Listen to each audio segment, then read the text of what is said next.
Hello बच्चों, आइए इस प्रश्न को देखते हैं। सहज प्रतिरक्षा किसे कहते हैं? इसमें पाए जाने वाले रोधों का वर्णन कीजिए। इस प्रश्न की जो मुख्य अवधारणा वह है सहज प्रतिरक्षा। यहाँ पर हम देखेंगे कि सहज प्रतिरक्षा क्या होती है और इसमें कौन कौन से अवरोध अथवा रोध शामिल होते हैं। तो सहज प्रतिरक्षा एक अविशिष्ट प्रतिरक्षा प्रणाली है। यह एक अविशिष्ट प्रतिरक्षा प्रणाली है जो व्यक्ति में जन्म से उपस्थित होती है।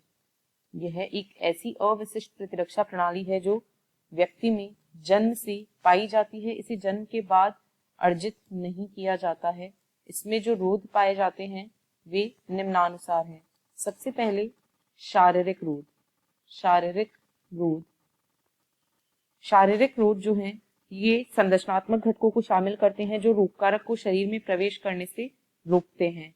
हमारे शरीर की त्वचा यह एक प्रकार का शारीरिक अवरोध है। त्वचा यह हमारे शरीर की सबसे बाहरी रक्षात्मक कवच है जिसमें किरेटिनीकृत मृत एवं कठोर रेशेदार प्रोटीन पाई जाती है। इसके अलावा जो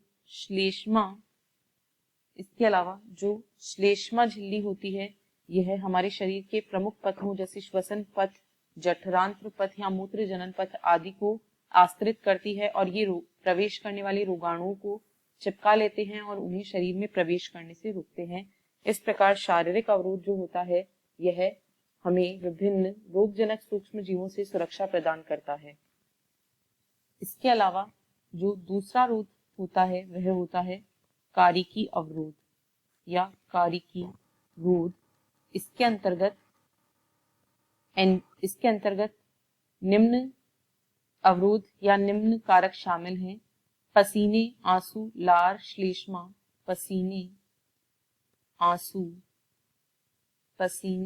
आंसू, लार, श्लेष्मा आदि में लाइसोजाइम एंजाइम पाया जाता है। इन सभी में लाइसोजाइम एंजाइम पाया जाता है और लाइसोजाइम एंजाइम जो है यह जीवाणुरोधी होता है, जीवाणुओं की वृद्धि को रोकता है। इसके अलावा आमाशय का HCl जो कि जीवाणुओं की वृद्धि को रोकता है। तीव्र अम्लीय माध्यम, यह हमारे जठर में तीव्र अम्लीय माध्यम प्रदान करता है। इसी के साथ साथ पित्त रस में भी सूक्ष्म जीवों की वृद्धि को रोका जाता है और यकृत में जो पित्त रस संश्लेषित होता है यह भी रोगाणुओं की वृद्धि को रोकता है। इस प्रकार के अवरोध को कारिकी अवरोध कहा जाता है और यह हमारी विभिन्न सूक्ष्म जीवों से रक्षा करता है। इसके बाद जो अवरोध होता है वह है कोशिकीय अवरोध। कोशिकीय अवरोध के अंतर्गत दो प्रकार की कोशिकाएं यहाँ पर शामिल होती है। भक्षक कोशिकाएं जो होती हैं ये रोगाणुओं का भक्षण करती हैं और शरीर को सुरक्षा प्रदान करती हैं। ये रोगाणुओं को भक्षण की प्रक्रिया के द्वारा समाप्त करती हैं और इस प्रकार शरीर को सुरक्षा प्रदान करती हैं। इसके अलावा जो प्राकृतिक मारक कोशिकाएं होती हैं वे भी इसी प्रकार के अवरोध में शामिल हैं। प्राकृतिक मारक कोशिकाएं जिन्हें NKC कहा जाता है, ये भी ऐसी कोशिकाएं होती हैं जो रोगाणुओं को मारती हैं परंतु भक्षण नहीं करती हैं।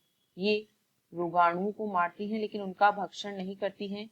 ये रोगाणुओं की झिल्ली में छेद बना देती हैं क्योंकि इनसे परफोरिन और ये रोगाणुओं की झिल्ली में छिद्र कर देती है। ऐसा इसलिए होता है क्योंकि इनके द्वारा परफोरिन नामक रसायनों का स्रावन होता है। परफोरिन जो कि रोगाणु की झिल्ली में छिद्र कर देते हैं जिसके कारण रोगाणु जल अवशोषित करके फूलता है और फट जाता है। इस प्रकार ये हमारे शरीर की रोगाणुओं से रक्षा करती है। इसके बाद जो अवरोध शामिल है वह है साइटोकाइन अवरोध।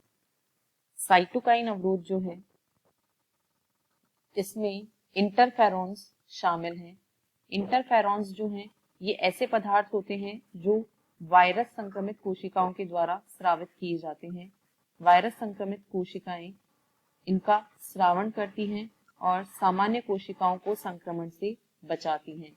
ये वायरस संक्रमित कोशिकाएं इंटरफेरॉन्स का स्रावण करके जो सामान्य कोशिकाएं होती हैं जिन पर वायरस का संक्रमण नहीं है, इन्हें संक्रमण से बचाती हैं और इस प्रकार के अवरोध को साइटोकाइन अवरोध कहा जाता है। अगला जो अवरोध इसमें शामिल है उसे प्रदाह प्रक्रिया कहा जाता है। उसे प्रदाह प्रक्रिया या इन्फ्लामेटरी रेस्पॉन्स कहा जाता है। यह जीवित ऊतकों की क्षति या संक्रमण के प्रति प्रतिक्रिया है। यह दर्द, सूजन, लालिमा तथा